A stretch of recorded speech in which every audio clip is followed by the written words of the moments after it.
Hello, everyone, and welcome to the Housekeepers Podcast. I am your host, Ralph Peterson. And if there's ever been a time where you needed to take an extra break, maybe you needed to take lunch early, or if you wanted to just lock yourself in your office and just put the do not disturb sign up, today is the day, because my guest, Rob Francis, the CEO of Plan Companies, is quite frankly amazing, and you're not going to want to miss a single moment of today's show. So without further ado, hey, Rob, how you doing? Good. Good morning. Thanks for having me. Thank you so much for being on the show. I'm so excited to have you. I'm so excited to learn your whole story, because Plan Companies is humongous. Not yet. We're building and growing on the marathon in a good way, but we're trying to make our mark. So I love that we're not humongous. I love that you don't consider yourself humongous, because you maybe would take your foot off the gas, and there's no time for taking your foot off the gas. Can we agree? Agreed. And believe me, I think that where we're at now, we're not a startup anymore, but we're certainly not where we believe we can be. And as you know, our industry is pretty substantial. So we're trying to become relevant in every market that we service and more. But it's a journey. So we're very happy to be on it, but we're not close to where we should be.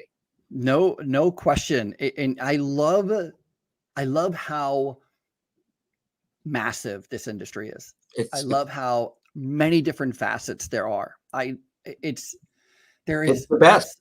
There's absolutely no lack of opportunity.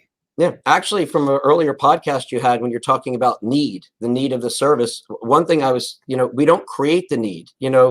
Buildings need to be cleaned. They need to be serviced. So when I'm in New York or walking with my family to dinner, you pass this building, this school, this office building, this residential complex, they all need our service. It is a massive industry that has a need for all of our collective services. Buildings need to be cleaned. Many need to be secured. So the need's there now more than ever, of course, Ralph, with these times, and which really put us into a good spotlight, but we're not creating the need. It's there. It's just, can you do it? Can you do it better, than the rest? More consistent? Are you reliable? Are you accountable? Do you live your values? Do you answer your phone? All of it. So, do you answer the phone? Or are you showing up? Yeah. You actually care. And are you going to be there? Do you want it as much when you got the business as 5 years in? I mean, because you really just can't fake this business. You either love it, you have a passion for it, you deliver. And most of the groups that I've met through your podcast and through the industry for 23 years, word of mouth is a huge part of what happens. 100%. And you can't really fake it. You're going to live it, you're going to believe it, you're going to breathe it and do it. Or now, even more than ever, with all the social media, you can build a company over 120 years and in 120 seconds. You can watch it, take a lot of shots and get knocked down if you're not true to your core and who you are. So, I have been training managers and leaders and working and trying to promote people. I am, as we talked earlier, I'm one of those people who came from literally nothing, just trying to figure out my own way and trying to swim upstream. So I have a big soft spot, a big heart for the underdog. I'm always rooting for people, and I'm so willing to give my time and effort and dollars to help people get out of generally their own way.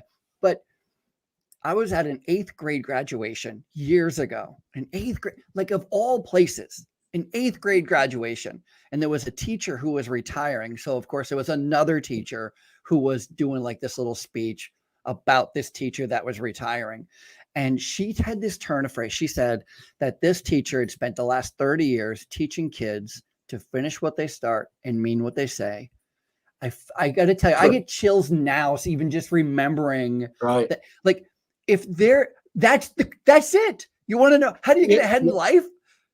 Finish what you start. I like mean that. what you say. Kind of like just table stakes stuff that either you're going to live it or you're not. Like, as corny or whatever as it sounds, like, even the core values, you can write them on a wall, but if you don't live them, if you're not really finishing what you started, if you're not doing what you say, you just don't have any credibility. And so for us, we try to live it, breathe it, hire on it. Our culture's, surrounded with it, but it's some basic stuff, like I I love teaching too. I love empowering and engaging with our team.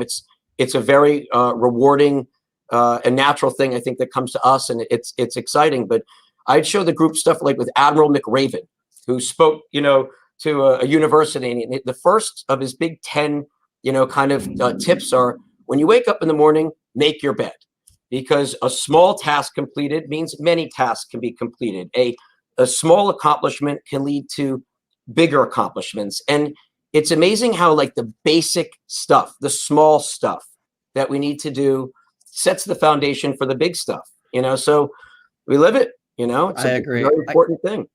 I love that. I remember, we're totally off topic. I so bad want to find out where you came from and everything, but just to reiterate this, I remember when I decided that I was going to be the type of person to put my grocery cart away rather than leave it out in the parking lot, which is how I was raised. I remember even my friends and my family, look, well, it's job security for somebody. I mean, it's such a flippant idea. It reminds me, actually, as you said, that we don't create the problem in cleaning. And I have always had that as a sense of pride. Like the person who's not throwing trash on the floor is the housekeeper, the cleaner, the janitor. We're the last ones. Right. Right. No, we would certainly take pride. I'm sure if you go to our homes, like I always say, when you go to our buildings, the janitor closets, the back hallways need to be the cleanest. Because, from my grandfather saying, you should eat off those floors. The janitor closet should be set up beautifully, because it says the pride and professionalism that you take in the entire building. See how the staff, the team treats the back of the house, because then the front of the house is going to look really good. So I agree. And, we talk about the basics, table stakes, doing the ordinary, extraordinarily well. But, I'll just tell you, like for us, and so when people ask like secret sauce, like, the secret sauce is giving a shit. And if I can, I don't want to, go to take the clean podcast and you got to. This is the cleanest hour in podcasting. But when people say integrity, for us, it's one of our 4 core values. Either have it or you don't. That's not a hokey line. That is, it's instilled from your family. It's who you are. We want a society where truth and open, honest communication lives. Teamwork, saying everyone counts, everyone contributes. You could say that, or you can show ways that truly everyone counts, everyone's appreciated. Never being complacent. What got us here won't keep us here. And then, of course, wowing and delighting the client, exceptional service, exceptional customer service, so that they give you that positive word of mouth that then fuels your growth. And, I'm 23 years in. I was cleaning malls. I know we'll go, for my family. Let's go back. Let's start. This is a good time. So where did you grow up? Though I really don't love talking. I love this. I have to be honest, Ralph. I enjoy plan today and tomorrow. So if we do this, I watched your podcast. I think, but I'll do a couple of minutes, All right. You know how we go. We I know where you came from. I want to know. Yeah. But I'm a Jersey boy, Right. I grew up in Essex County, in Short Hills, went to public high school, swam for my high school team, which was great, good for leadership and being on a team. I was a lifeguard. I sold Cutco knives, so I did the sales thing. So it was fun to go to friends and family's homes and cut the rope and show the knife was working, When did you do that? Senior year, I think, was the Cutco. So as a high school kid. Yeah, as a high school kid. Nice. And the lifeguarding was right there, I think, the year before. And then while at college, summer jobs would include cleaning a mall, the Livingston Mall, for those viewers that know Jersey, from the 6 a.m. to 2 p.m. shift for 2 summers, which was actually great. Mopping, sweeping, collecting trash, scraping gum off arcade side of the games, trying to work a buffing machine, not being very good at it at all, getting made fun of by the team that's there. Canada was my lead. He loved it. But it was a great experience. That was how I got immersed kind of into the whole, cleaning world. My father would never, have it any other way. What did you study in college? So I went to University of Pennsylvania in Philly. I was a communications major and a marketing minor. Wow. And I graduated in Philly's a hard school to 95. get into. Yeah, you know what? I got lucky because my father's a class of 67. So you So we alum. Good pushed for that you. legacy thing. I like Sure. that. But we, it was a stretch. Yeah, But that's a I good got school. lucky. I couldn't get in today. Very tough school today. I'm lucky if I can It go was there to tough getting clean. too. Well, I'm sorry, what is it? I said, I'm lucky if they'll let me in there to clean. I'm trying to get in there to clean. See that? Yeah. So communication, what was it about communications that you wanted to study? Just something that I guess I was attracted to, like, marketing, messaging, whether it's political communication and watching elections, when JFK and Nixon, when they're on TV, and what type of influence that messaging could have, film and radio and all of it. Like, look where the world is today. Yeah. And that's why the marketing was a good complement too, because I always enjoyed kind of that, idea of you have a great service, a great product. How do you promote it? How do you sell it? And how do you create something, from the beginning that's going to attract the audience? Yeah. And so I was always into that.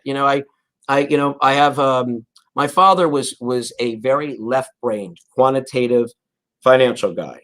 I wasn't really. I was more like extroverted, or am, and right-brained in terms of loving to create a vision, passionate about what we do. So we were a great yin yang for when I entered the business in '98 to when my mom and dad kind of officially I'll go through the whole journey, but we became a public company. Oh, we'll do it in order, but I learned a lot from him. Let's back up. So your grandfather started the company. My great-grandfather started in the real estate service business as a window cleaner in Newark, New Jersey, when all you could do is have a bucket of water, a rag, and started getting storefronts to just clean the windows and the squeegee. Wow.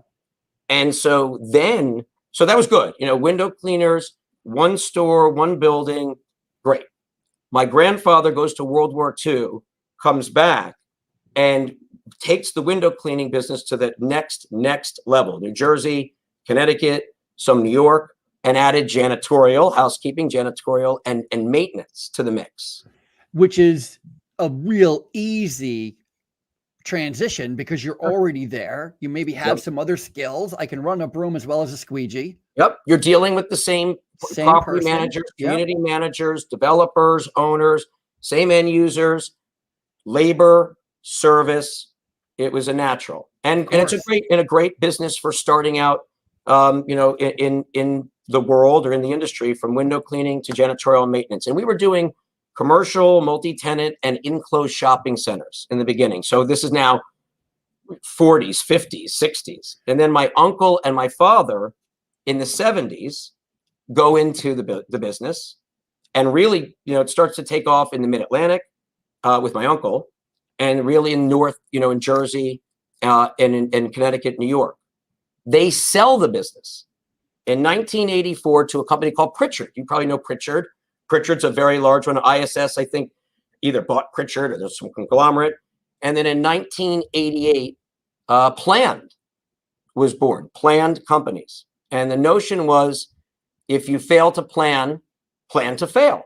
If you're not a thoughtful, organized, accountable, detail-oriented person in our world, you're not going to make it. Now, so I liked it. I thought that was cool, like Planned, because people are like, Planned Companies, what is that? Yeah. And so that was, and then we added security and front desk concierge, and we'll get to that, a natural extension because the labor's there. You're, again, same end users. Buildings now have the need, they have to be cleaned. They have the maintenance. So the front desk, the security, loading docks, gatehouses, there was a need. And that was a vision from my father at Planned.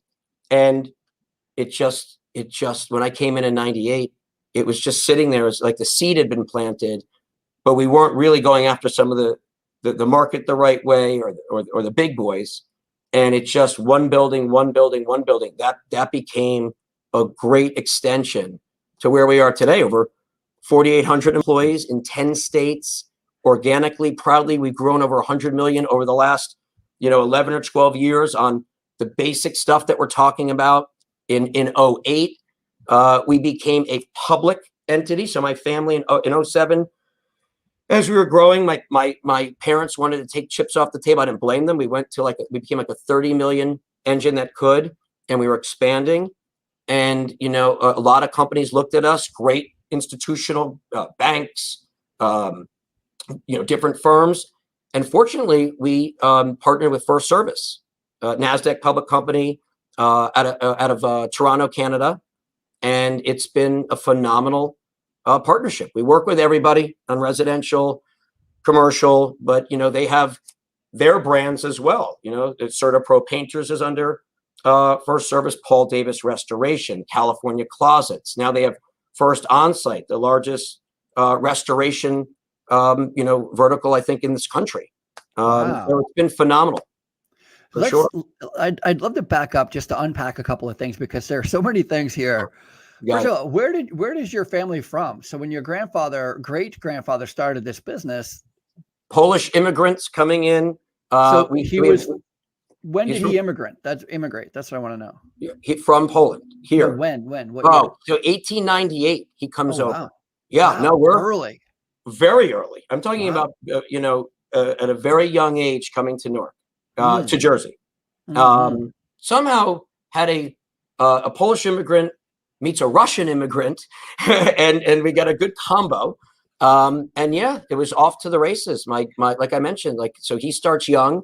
I love this story. Oddly, family older, and then my mentor. So when I came in 98, my grandfather Irwin, who I mentioned went to World War II, comes back. He from Bernard, with my fourth generation, really took all of this to another level in terms of just sophisticated. At the time, what we could do, and I got to work with him from 98 to 2000. He passed away, unfortunately, in early 2000. And I got to work with him It's a great experience. Yeah. Oh, the best. Best. What do you know what branch of the service he was in during World War II? What did he do? I do not. No, it's very rare, and I'm sure it's possible that you'll find it, but it's very rare that you find someone who comes out of World War II and doesn't have a success story after that. Meaning, right? Something happens, I imagine, during World War II. And when you get home, you're like, I'm going to work my tail off. Yeah, I think that instills a lot of appreciation for what you have here. Yeah. And believe me, I'm sure he was happy to go, serve, and come back. And happy to come home, no question. And so then you said your dad and your uncle, his brother, yep, they take over the company in the 70s, and they go in different directions. They both went to. So my dad, I mentioned, is Penn. So luckily, my grandfather, this business provided the opportunity for the third generation to go to college, and that was pretty cool, right? And so my uncle goes to Maryland, my dad goes to Penn. You got to hold on a second. Right. I mean, the idea that what you do today, how you spend your days today, can have a significant positive impact on your children's children. It's the best. If that's not a wake up call for everyone listening to this show. No, I know, for everybody. For me, just even to where I am today, wow. It's such a daunting feeling of the impact that we have. To have 4,800 and growing as a team, their lives, their families. I want to provide a foundation. Not just me, this planned team. Who our COO is a janitor, cleaning Lollapalooza concerts and meth clinics and banks, and he runs a large company. We have vice presidents who were security guards and were janitors and executive directors. So to have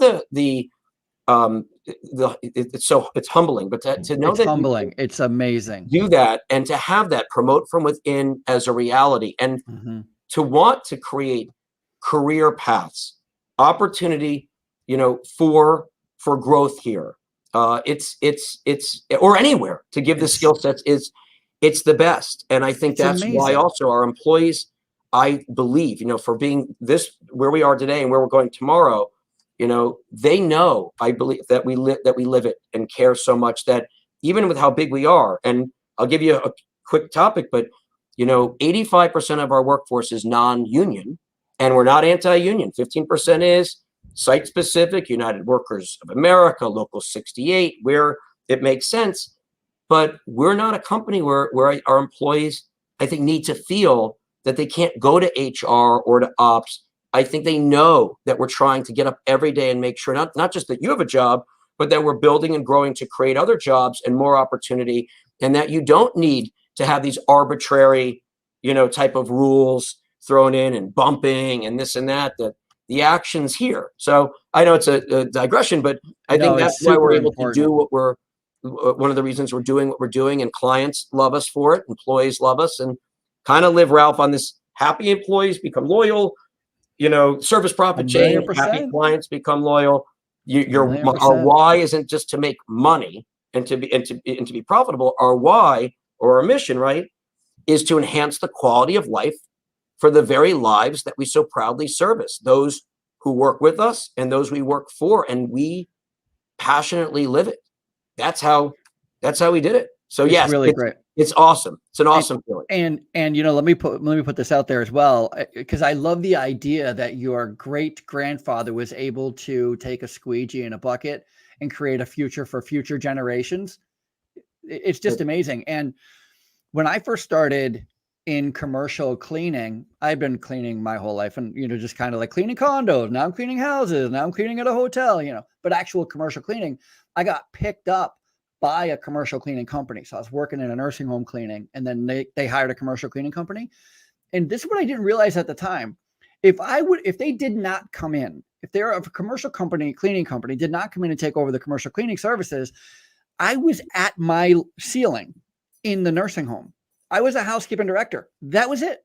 There was no regional housekeeping director. There's no district or housing. So that's why it's so valuable to have companies like yours. There are so many. You can start out being an operations person, a frontline cleaner, a frontline supervisor, and become the COO of the third largest cleaning company, facilities janitorial company in the United States. And we are trying, I love it. And we're trying to create more career paths with our industry partners, looking with NAA, National Apartment Association, with BOMA, with others. Can we create career paths where if the ceiling for desk or security or maintenance is here, do you have opportunity elsewhere? Could they do leasing? Could they do management?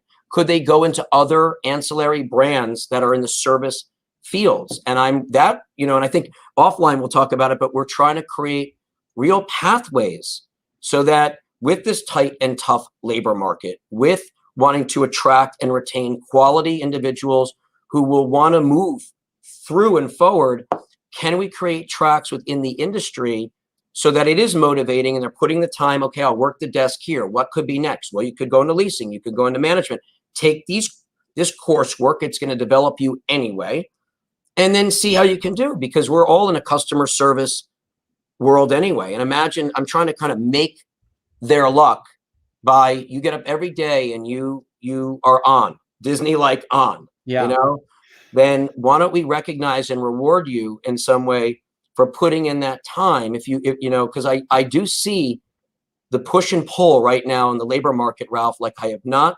seen in a couple decades. And that is the loyalty part of it. They're not going to stick around for, just because of a few, I guess, things that go on. They like the recognition. They want to get it onboarded the right way. You got to have the right systems, but the world wants more, and they want to pack. And we're on it. We're working diligently to make sure that we offer that up. It is very smart. You're really talking, you're hitting my sweet spot, really, because I really love the question. I don't have the answer. It's a question. And that is, and I think it behooves everybody to ask this question sincerely. And it sounds like you really are. And the question is this: how do you take how do you take an employee in, regardless of their level, regardless of where they come from? How do you intake an employee? And if they want to, and they have the ability, how do you move them from entry level to the top. What are the steps? And you got to be mindful, and you have to be proactive. You can't. I love that your company's name Plan Companies. You have to have a plan. Yeah, can't wing it. You can't wing it, and it's so super important because I think what gets kind of lost in this, right? There's two different tracks that I'm interested in, and one track more than the other. There's organizational behavior, and then there's organizational development. And somewhere in the middle is something called organizational psychology. I'm sure you know all this, right? Where you're kind of looking at the combination of both. And I think if I were to continue my studies, that's where I'd want to be, right in the middle, because I'm less interested in organizational behavior as I am in organizational development, only because I like the idea of people being able to choose. But what I'm trying to say is, instead of trying to go, hey, let's develop a company where people are motivated and they feel appreciated, instead create an environment where people who are motivated can come in and excel, right? Like it may be a nuanced kind of. But you certainly, if they're not motivated, they're not going to take to the development or to the path. So you certainly want to keep that fire going. And I think it planned when we were doing our town halls together, when we love the get-togethers of recognizing, having these moments where you're impacting and inspiring and recognizing. And so we look to do that always. Like that's part of the planned culture. We work very hard. We have a great time, celebrating our milestones and we keep going on the journey because that's very important. But yes, they need then what tracks or what development is next. And I think that's where we're trying with technology, with effective communication, with things that we're doing to reach the hearts and minds, as I like to say, of the team, offer different and let's say more choices than the pack. And we take pride in doing it. And I think part of the good for us of being in a public domain and having this infrastructure is we can create systems to reach over 4,800 dedicated and growing team members and in English, in Spanish, and get, click this link for this, survey or this contest or this information, especially like during a pandemic where you want to get information out consistently, to log in here or click here to make it easy to take this course or to opt in. And so there's so many things that we can develop it. We can roll it out in a very efficient way. Yeah, no, I agree. I agree. It's super important. I like the idea. I have a friend, John Disselkamp, who owns a cleaning company in Louisville, Kentucky. And he says, we were talking about staffing because staffing is such a bear. And I said, how are you doing with staffing? And he goes, I generally don't hire anybody who's currently on a couch. I only hire people who are currently working. And it's such an interesting, right? Like, cause we're talking about motivation. Yeah. And it's to his point, it's way better to find motivated people who are already motivated than to try to motivate them. Like you can only incentivize so much, You are so right. Like, and so a hiring methodology I took from another 4-generation family, Nordstrom: hire for attitude, train for skill. We can train skill sets. You can't teach someone to be a positive person. Your friends, right? Like if they're not passionate inside or motivated, it's hard to teach someone to be positive, to be passionate, to have integrity. So we use a thing called iPlan, but methodology for screening to come into this planned society: integrity, passion, longevity, wanting a career, not a job, attitude, being positive, and never being complacent. And we use our predictive index of could you make it here? Now, I wish it was there's no perfect science. These are incredible human beings on the journey. And I I'd love to perfect the retention aspect of this business, or there's no perfect, but to get to a turnover that is the best in the industry. And I think we are getting there in terms of employee retention, which is huge. We've ways to go, but we're getting there. Warren Buffett, and I just wrote it down this morning, so forgive me for just looking at my notes, but Warren Buffett said he hires for 3 things: integrity, initiative, and what was the third one? Integrity, initiative, and intelligence. Isn't that fantastic? Yeah. Warren Buffett's right. Isn't that fantastic? I mean, if you're just hiring and winging it, I mean, their plan, they're 100-year plus organization at your desk in your building. If he or she does not care and is not on, they're not going to care about our history, our culture, what our training is. They're going to say, you're not performing well, and yet you have all these things like you. And so things are going to happen. I always, when we go in, I'm like, there's going to be things that happen in our industry. That's what makes our industry so fun. It's never boring. You never know what one day is going to be to the next, but your consistency level, the continuity needs to be at a certain point. So I certainly never boring, no question. And it hasn't changed and it won't change. I think, generationally to go back and touch a little bit more on the history. And you may not know the answer to this, but in my mind, it's gorgeous. So you have your dad and his brother coming into the family business, and it seems like they both separated. One took the Mid-Atlantic and the other took like maybe the Eastern Coast. And how much did each of those two grow based on mere competition, brotherly head? But in my mind, it's gorgeous, right? They're both very driven, great. So my uncle has done a tremendous job as a private company in the Mid-Atlantic, and is one of the best ones there, and has done amazing. And then I think he's proud of his nephew, godson, and what his brother have done over here. I think there in the beginning, probably there was a little bit more. I hope there was your podcast. I don't mean head bunting. I mean calling up like, hey, just sign another account. What are you doing, lazy? You know what I mean? Like that kind of. I will say, Ralph, maybe part of the reason why in 1984 versus sticking, I'm not going to do it on the podcast, but maybe it was healthier to have the businesses go and keep one area and whatever. But that I think in any family business, of course. But they are. They're very close, and they've definitely they take pride in what they've built. But I'll say one thing that you had mentioned earlier that it's on my mind is in my journey at the company now, 23 years, I'm 48. I love it. How daunting it was for me in the beginning as we were growing. I came in, we were like 8 million. The culture needed a real change. What was your first role in the company? I'm talking post graduating college. You came in and you did what? So I graduate, and actually I went to Anderson. I went to Delsner Slater Enterprises doing in-house ticket sales for a concert promoter for like 2 to 3 months. That was interesting. I went to Viacom. You didn't go right into the family business. Oh no, I wasn't going to go and spend their money on an education and then go into and actually I didn't even really at the time. I was open to what the world might have to offer as well. So I worked for ticket promote. It was craziness. I had 67th and Madison.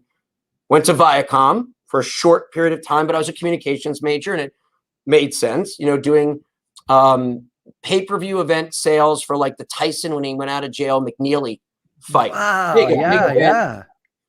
Then I went to Anderson Consulting, that's Accenture, for 2 years, and I was an analyst for a PeopleSoft installation in Chicago and lived in Chicago while living in New York for like 10 months. I never understood why they would fly.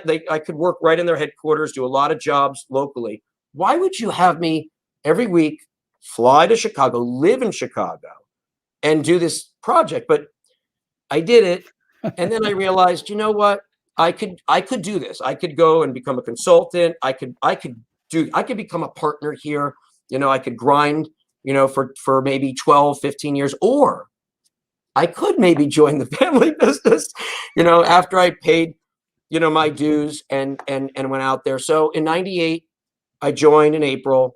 My first role was I lived in New York from 95 to 07, met my wife there. We had our kids there, and I would hit the ground and grow the business, so business development, where you could walk into any building at the time, see anybody. It was a different world. Sales. What is it? Sales. And I did ops, meaning I would get actually you sold it and ran it. I would help. Look, we had someone running ops. We had groups.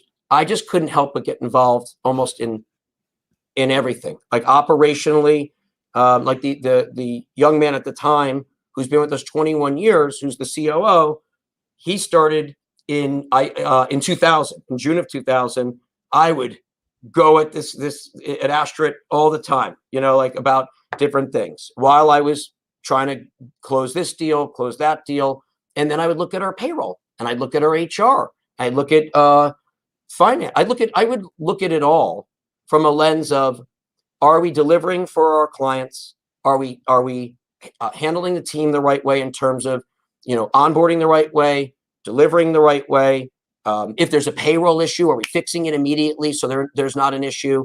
Like, I really wanted to culturally, and so did my family. But I think when you got the energy and you're kind of in, you can look at all of it. And quite frankly, like 90% of the team that was there before I got there, and I'll take it as a bad part or a good part, changed to get to where we are. It took breaking some eggs and doing some things to make this work. And that kind of attrition is pretty common, not Yeah. just in our industry, but in all industries, especially at that top echelon. Our industry attrition's a little. I think now we have the stability, but we had it in the beginning. That attrition was there, but now I think planned from the departments. I have individuals who've been with this company 20 years, 19 years, 18 years, and growing, whose families, like you said, for college, for education, for their lives, I feel like we're doing such impactful stuff. But what was daunting for me was, as we would grow and things were happening, that group of orientation or those town halls or business meetings where they fly in to see us, I was like beyond nervous. And I'm like, why would they fly in to see us? Or why are there 200 people here? And this is too much responsibility.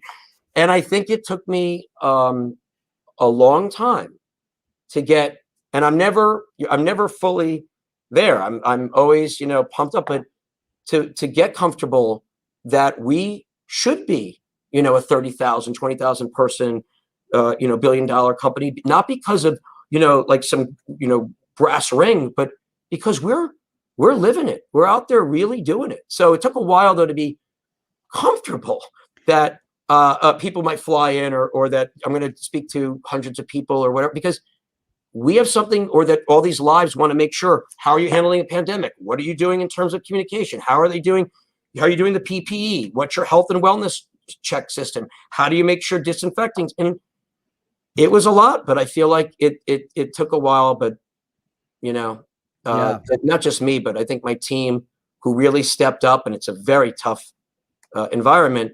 I think a lot of us have grown up in our roles, more comfortable in our skin, where we really think we're just kind of scratching the surface of what we're going to be. And I, quite frankly, I love when I watch to watch the podcast.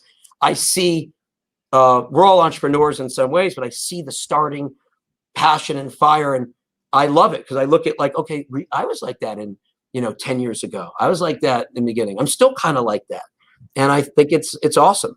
Yeah, I agree. And to just highlight what you're talking about this whole mindset shift, and it doesn't matter. This mindset shift, by the way, is incremental, and it doesn't happen all at once, right? I mean, I remember when I first started my first cleaning business, cleaning houses on my own, the idea of having somebody clean an account for me without me being there. Yeah. I mean, that was a mind shift. That was really hard to do because I felt I was the only one who could clean. I was the only one who could do such a good job. And there's no way to grow unless you get unless you get over that hurdle. Yeah. And so then you're so right. It's the same thing that you went through, because it's just another step, but it's the same transition. It's the same mindset that you have to overcome. Yep. And it's trust, and it's culture, and it's development. Because believe me, I used to tell people, call my home, call myself. And I was wearing that with such a badge. And then when I partnered up with First Service, they're like, look, the fact that they can call you is great, but they shouldn't have to call you. Yeah. And I get it. At some point, you're getting in the way of the operation. You need the group to embody the culture and the values. And if they do that we're in Atlanta and we're in the Mid-Atlantic. So, and if they're doing it we have like 6 main markets, I'd say. If they're doing it in those markets, in California, in Boston, through the Northeast corridor, then, you're doing something special. And we say it like, the burger needs to taste the same. That's right. That's right. We have to, so what we're delivering from screening, recruitment, training and development, startup, net promoter, voice of the client, voice of the associate, inspections, quality control, has to be systematic. The heart has got to be there. Now, things can be nuanced for the building, whatever, but your core needs to be there. And that's how you can grow. I've never good or bad, I don't sub out a lot. I mean, very, very little. It has to be some big thing. I think that's where I kind of lose a little bit of, well, why don't you, I love our industry. I have a lot of vendor partner colleagues, and I love the ebb and flow, but I haven't subbed out very much because I do believe in our system. I just wish I had got to get a bigger farm system, a bigger bench going with the labor market. Cause I mean, they have the assisted living healthcare. I bet you could line up, there would probably want 1,000 individuals right now, trained, qualified, ready to go, like from what I'm hearing. So 1,000,000%. There's over 50,000 healthcare facilities in the United States. Is it really? There's 17,000 or just under 17,000. Maybe it's under 16,000, 15,000 something nursing homes. There's 7,000 hospitals. I think there's like 35,000 senior care facilities. Wow. So just take that vertical alone, where the people, the products, and the process, you can't fake, better be spot on. And you see what, when they're not, or when things aren't, I mean, same with schools. Like Planned is really getting in schools now, charter schools, private schools, public. Like, I have 2 kids now. They're 16 and 15. Like I want the schools cleaned a certain way. With 1,000,000%. And so that's what I'm like. We really should be pushing to get into schools, because I wouldn't leave that to just anyone to make sure that environment is handled methodically in the right way. And nursing homes and assisted living, they're very hoping important that you have that down. Otherwise, yep, absolutely. And it's very high, it's highly regulated. So the CDC's always got their nose in it. The Department of Health's got their nose in it. Right. I'm sure they do their checks. I'm sure they do. And I'm sure that you have to be from a lot of these facilities now. Spot on. So. And this is so funny. I'm going to say it this way. The number one thing that the CDC and the Department of Health, or the Department of the DOH, the number one, or CMS, the number one thing that they require for cleaning in healthcare is to have a plan.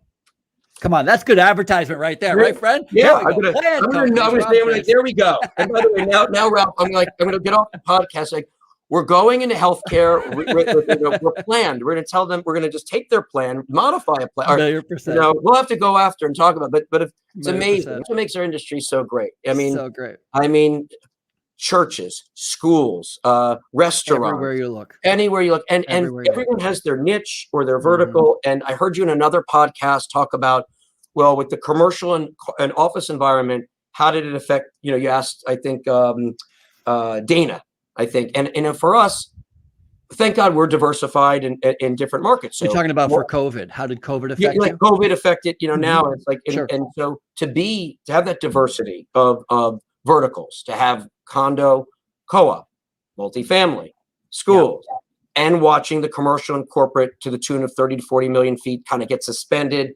I was bullish that it would come back by now. I was wrong. I didn't have in my, I really, the variant, which is really, it slowed things down, rightfully. So when it all comes back, I'm bullish that people will come back to work. I think that's just intrinsic in our nature.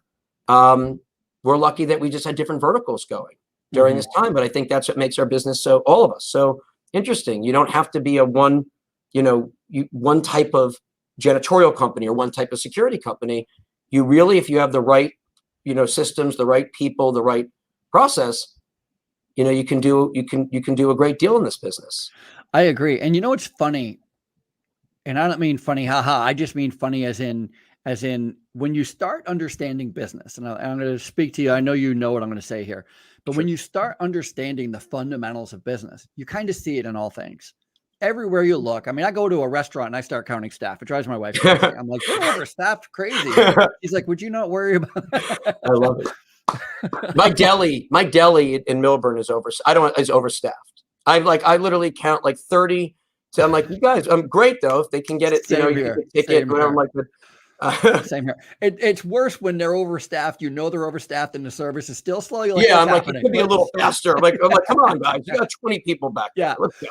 But I think that with that understanding that once you're in business and you kind of understand the fundamentals of business and you can kind of see it in everything, it is so easy to see an opportunity in a current place that you're already doing business and going, I can take over the concierge department. Yeah. You know, what's popular in healthcare actually for cleaning departments is to take over transportation. Yeah. I've not done that yet. Yeah, no, I'm just saying it's just another. It is. You're talking about shuttle valet? Is that what you mean? Or you know what? I'm talking about two things that are so opposite when it comes to transportation. And when I was working in a hospital in Pennsylvania, and when I first heard that we took over transportation, like, hey, we also do transportation here. I was like, okay, I thought the same thing. Okay, yeah, so a shuttle, a bus, I see the valet stuff. A valet, yeah. It's also moving bodies. So transporting deceased. Oh, so even that kind of transportation. Okay, I was like, yeah, you're Ralph. You're in because your vertical is so different. I'm hoping everyone's alive.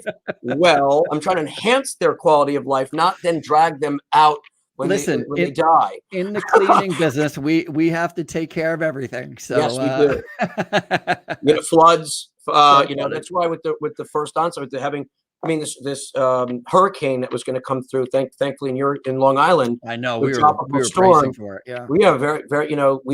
We get calls about that, and that's where luckily you can have a group that can help. But you never know what's going to. So you have to have the resources and to be able to move bodies, not dead bodies, but move other actual bodies to help. That's funny though. That's what you meant. And so do you do that vertical as well now?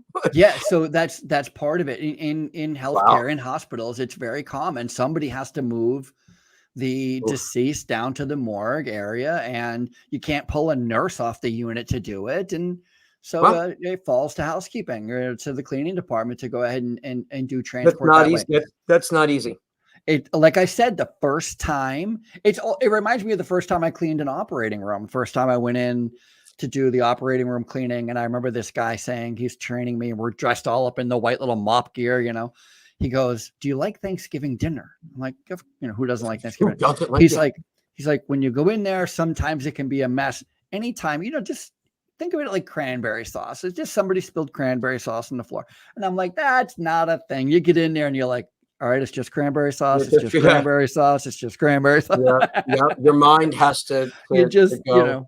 Yeah, because it's different from sweeping up dust and mopping a floor and buffing.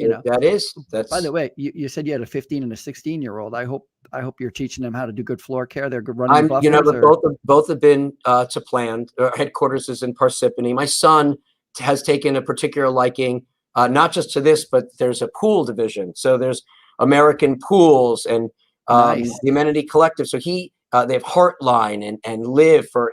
He's met the founder, awesome. the CEO, Mitch Friedlander. He's like, Dad, I want to work there. I'm like, you don't want to work in he's like, so he's into that because I think he thinks it's all fun. He loves to swim and it's all glamorous. Sure. I'm like, not all fun and games, but both of them I'd love to see do what they want. I want to empower them to go. But I wouldn't be upset if we had a fifth generation if they want. Like I've always felt, even being public now, and we have ownership, thankfully, this runs to me like a family business, same heart.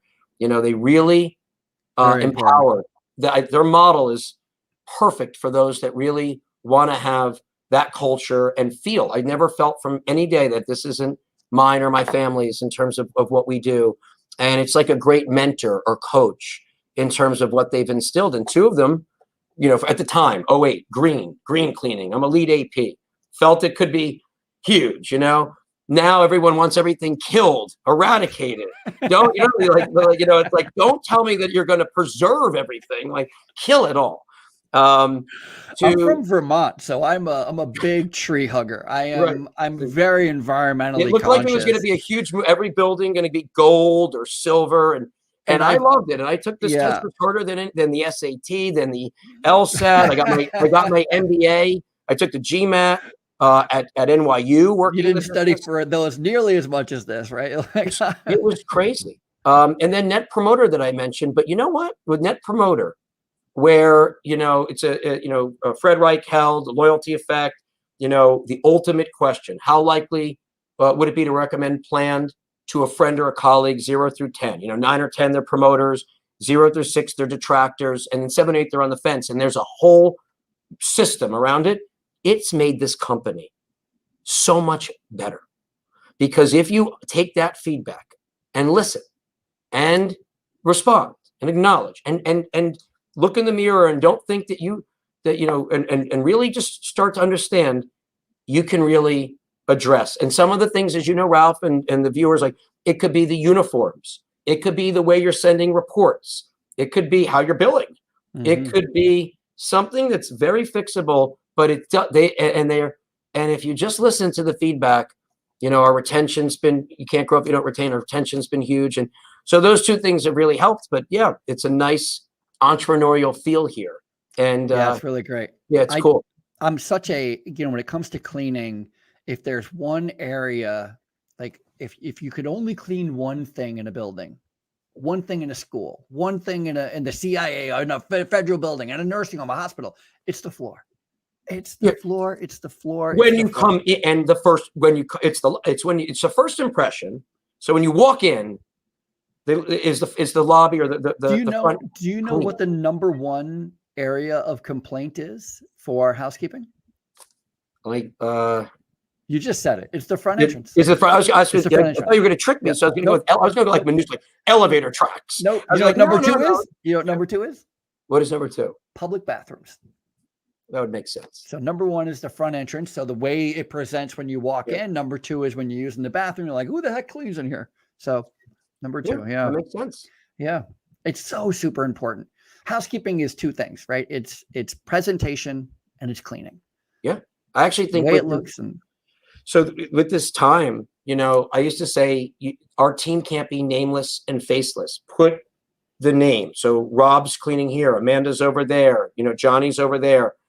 Let the tenant and the resident know who the cleaner is. They're a person. They have feelings.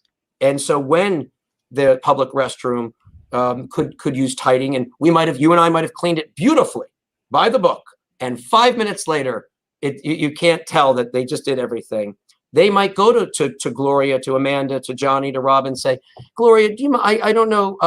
Do you mind? Like I think someone put all this the paper towels spread out, or to going to the lead and saying, the lobby last couple days, I've noticed the little streakage in the back, and so I take pride in the fact that we've been making, that's been before the pandemic, but trying to do in a psychology way, like, know your cleaners, know your desk, know your guards, because when they're human and you feel it, they're not apt to just go at the cleaning company, because there's heart and people to it. And then you really can get things done. If you care, if you're professional and all of that, you have the table stakes, but then they'll go to the person whose livelihood and career might be that floor, or that building.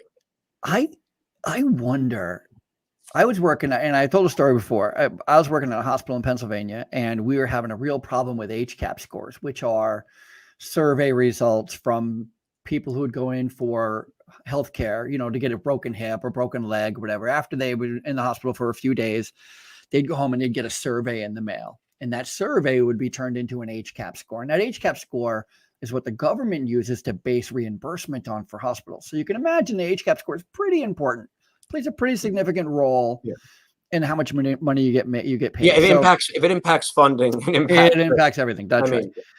And we had a real problem in the environmental services because we were getting really low scores, or our scores were really low because when we drilled down, we're like, hey, can we actually see the surveys to see what the heck they're saying? They would write when it says environmental services, and the question is, were they, did the cleaners clean often enough, right? So it's not, were they there every day or 3 times a day? It was according to you, how were they there enough, right? So it's up to them. And they were putting NA. Now imagine that. Yep. NA. Now, non-applicable, which is NA, on a did your housekeepers clean enough is a red flag and a half. And Sure. what we learned is that people traditionally that are in a hospital during the day, which is when we're cleaning their area, are either in surgery, getting x-rays, at therapy, or recovering from one of those. And so they're sleeping. And so they never saw the housekeeper. Right. So we weren't getting any credit. And so we tried everything. We tried wrapping the toilet paper, put a little sticker on, a little V on the toilet paper. We tried wrapping the toilet seat and, with the little breakables. And so showing that it was clean. Showing it was done. We tried little tent cards that put on the overbed tables. We tried giving them newspapers with sticky notes on it from the cleaning department. None of it worked. You know what eventually worked, Rob? Putting their face on putting their name on the whiteboard. Okay. Yep. So every hospital, every patient room has a whiteboard. It has your doctor is, your nurse is, has like a little note. And your yep. And Maria, Johnny. Exactly. Your housekeeper is Maria. Your housekeeper is John. Whatever. Yeah. And it made a world. And what about on their person? Could you But they weren't seeing the person. That was the problem. Oh, that's right. Okay. So they're not seeing the person. And so it changed. And I'm talking day and night light switch. Yep. We went from getting no recognition to getting the best recognition because they knew, because the names change. If the name doesn't change every day, by the way, it doesn't work, right? Right. Every day nobody's changed that name. You see how that one step, and that's what I keep looking for with hiring, onboarding, like that one thing probably made, and then I take it the next time they did the HCAHPS scores, 1,000,000% different. It really made a difference. So I tell you that story because you're talking about name tags and getting recognition. Wouldn't it be fun, interesting? Wouldn't it be? I'm so curious. You know what I love? And I'm so all over the place here. I apologize. It's cool. You're talking my wheelhouse. I'm just so into this. I try to look. This is what I try to. The whole team, though. That's why when you asked me when I started, I'm like, I look at all. I know. A mad professor like you do. I want to figure out and connect dots that no one's connected. Exactly. If you do, it's magic. If you don't, you're just like everybody else. Agreed. And this is why I love being a strategist, because you can just kind of encompass it all. One of my favorite buttons that I've ever seen was on a cashier at the grocery market. And it says, new associate. This cashier could be the slowest person in the universe, making mistake after mistake. And everyone in line gives her a pass because we see she's new. Yep. If I see that associate with a button that says 5 years, yep, and they're slow, I'm like, are you kidding me? Right. Seriously? Like you've been here 5 years. You don't have this down. Yeah. But if I see that the person's brand new, please, I've seen them like, please be patient. New person in training, new in training. Oh my God. I have management toolboxes that I give out when I do seminars and stuff. And in it, I have buttons that say new manager, please be kind, that kind of thing. I'm gonna see what we do when we have the associate that's going through the training and how we could maybe make it a more pleasant. And it seems that you're saying the general public, like I was making a reservation at a restaurant where on the machine, they're saying, please be patient. We also have new and we're short staffed and we have new staff. So anticipate that your meal might take longer. And I'm thinking, oh, they've really already set the stage. Yeah. That I like it a going lot. there, good food, that it's going to be a long time. So let's marry the two together. So one, we have the idea that if the person knows who the housekeeper is, just knowing that person exists is enough to convince me they've been here. Yep. Which, by the way, is one of the biggest challenges we have in residential cleaning, because my wife, we have a person who comes in every 2 weeks and cleans our house, because we don't just have a cleaning company. We support cleaning companies. Anyway, that's my mantra.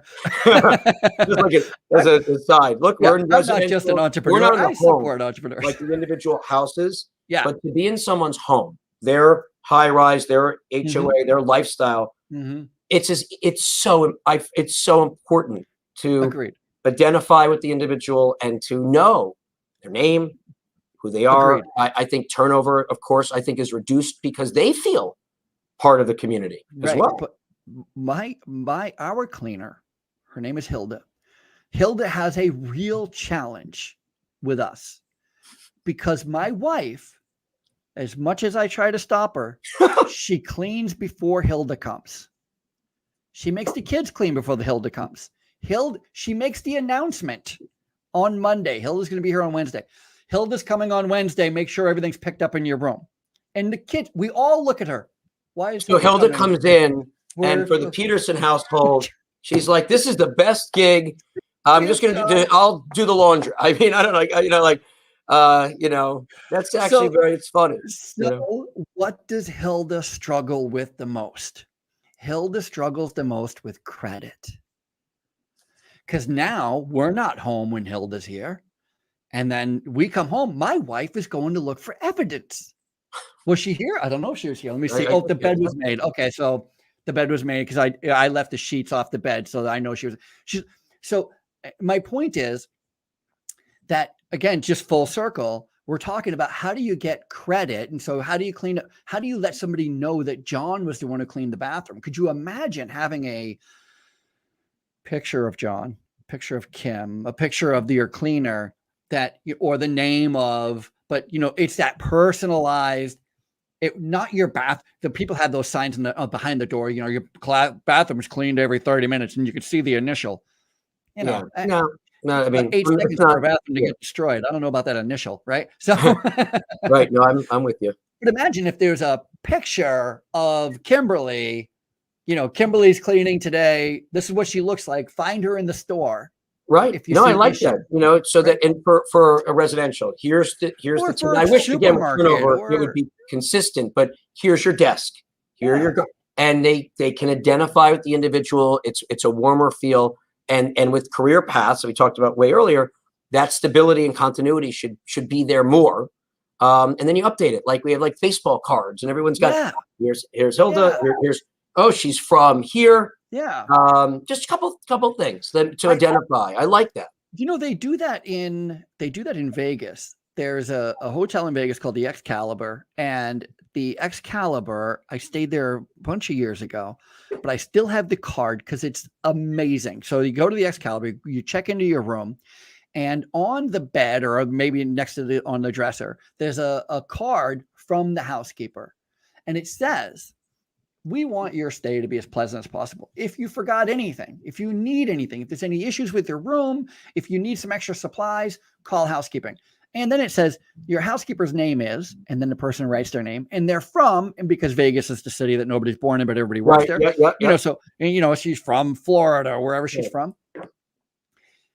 Keep in mind here, I know we're running out of time. We're over time. There's no time limit. I apologize if I'm keeping you. I'll one day. If you want to have me, I'll love to come back one day. Doing it again, yeah. Good amount, but this is great. And it was a fun hour. It really was. I appreciate it. So my only point is that they could have said anything. They could have said, "We want your stay to be great. We want you, if you need anything, call concierge."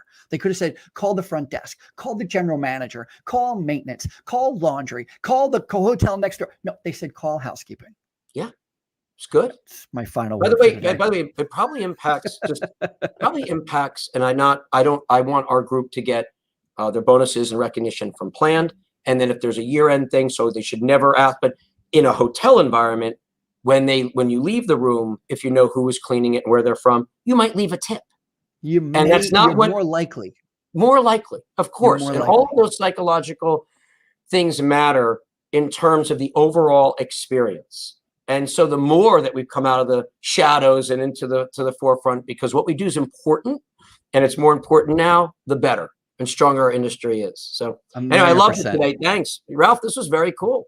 Thank you so much for being on. I was looking forward to having you on, and I'm so excited to get to know you more. I'm such a big fan of planned companies, and thank you. It's really amazing. And to even think for a second that it would be so great to be able to have a conversation with your great grandfather and go, "Can you see what you built? I mean, look at this." That's part of the job. They'd be very proud of what we're the legacy and what we're building. He would be fuels the fire.